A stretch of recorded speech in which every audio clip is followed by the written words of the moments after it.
7 India, सच दिखाने की हिम्मत। नमस्कार, न्यूज 24/7 इंडिया में आपका स्वागत है। मैं हूं आपके साथ निधि पाल। चलिए शुरुआत करते हैं आज की ताजा खबरों की। कृषि विभाग की तरफ से समग्र कृषि विकास कार्यक्रम के तहत गांव विधिपुर जटा में स्थापित किए गए कस्टम हायरिंग सेंटर को सब्सिडी पर कृषि उपकरण उपलब्ध करवाएंगे। इस मौके पर जिला विकास परिषद सदस्य सुचेत गढ़, तरनजीत सिंह टोनीद्वा मुख्य तौर पर मौजूद रहे और इसके अलावा उप जिला कृषि अधिकारी सुरेंद्र गुप्ता, कृषि अधिकारी वैष्णोदेव सहित काफी संख्या में स्थानीय लोग एवं कृषि विभाग के लोग मौजूद रहे। इस मौके पर जिला विकास परिषद सदस्य ने कहा कि कृषि विभाग की तरफ से समग्र कृषि विकास कार्यक्रम के तहत कस्टम हायरिंग सेंटर स्थापित किए गए हैं, जिसका मकसद किसानों को सब्सिडी पर कृषि उपकरण उपलब्ध करवाना है। और उसी के तहत आज गांव विधिपुर जटा में कस्टम हायरिंग सेंटर को कृषि उपकरण उपलब्ध करवाए गए हैं, जिसमें ट्रैक्टर, सुपर सीडर तथा रोटावेटर शामिल है। उन्होंने बताया कि इन कृषि उपकरण की लागत लगभग 10 लाख रुपए है और सरकार की तरफ से 4 लाख रुपए की सब्सिडी दी गई है। उन्होंने कहा कि उनका प्रयास रहेगा कि आने वाले दिनों में अन्य गांव में स्थापित किया जाए कस्टम हायरिंग सेंटर को सब्सिडी पर कृषि उपकरण उपलब्ध करवाए जाए। उन्होंने कहा कि उनका हमेशा से ही प्रयास रहा है कि क्षेत्र के किसानों की बेहतरी के लिए काम किया जाए और उसी के चलते कृषि विभाग की योजनाओं को गांव-गांव तक पहुंचाने का काम किया जा रहा है। इस मौके पर उप जिला कृषि अधिकारी सुरेंद्र गुप्ता ने कहा कि समग्र कृषि विकास कार्यक्रम के तहत स्थापित कस्टम हायरिंग सेंटर में सोनू को सब्सिडी पर कृषि उपकरण उपलब्ध करवाए जा रहे हैं। इस मौके पर स्थानीय किसानों ने कृषि विभाग का धन्यवाद किया और कहा कि इससे उनको काफी फायदा मिलेगा। सोहन चौधरी की रिपोर्ट। हिंदुस्तान की सरहद पे आखिरी गांव है विधिपुर जटा, सुचेतगढ़ में। और आप ये समझ लो कि मैं समझता हूँ कि जब से हमारे नए जो एग्रीकल्चर के कमिश्नर सेक्रेटरी साहब आए हुए हैं, उन्होंने आते ही एक नई क्रांति लाई है इस दिशा में। पूरा एग्रीकल्चर महकमा जो है वो पूरा ज़िंदा हो गया है। जो हम देखते थे, जो लैक्सिटी थी, वो चीज़ें सब ख़त्म हो गई हैं।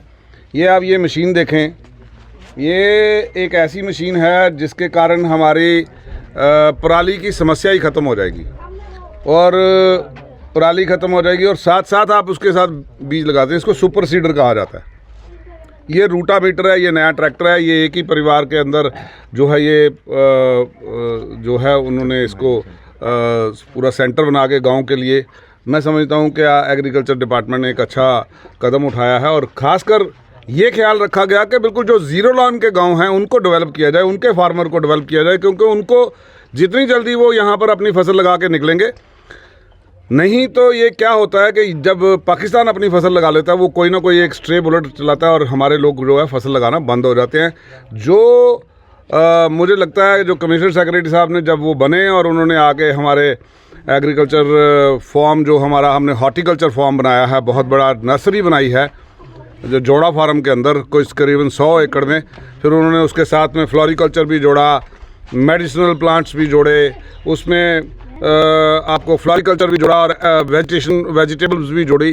तो ये मैं समझता हूँ कि एक बहुत बड़ी नई क्रांति आई है, क्योंकि समय के साथ साथ ज़मीनें बढ़ती जा रही हैं, छोटी होती जा रही हैं और आने वाले समय में हमें बहुत सारे ऐसे और ज़रिया चाहिए अपनी इनकम को दुगना करने के लिए किसान की। तो मैं समझता हूँ उसके लिए हमारा हॉर्टिकल्चर महकमा जो है जो फ्रूट नर्सरी है वो लगाने के, और जैसे आप पंजाब में देखते हो कि एक डिस्टेंस के ऊपर आपने कीनू के बाग देखे होंगे, लेकिन बीच में बाकी फसल भी लग रही है।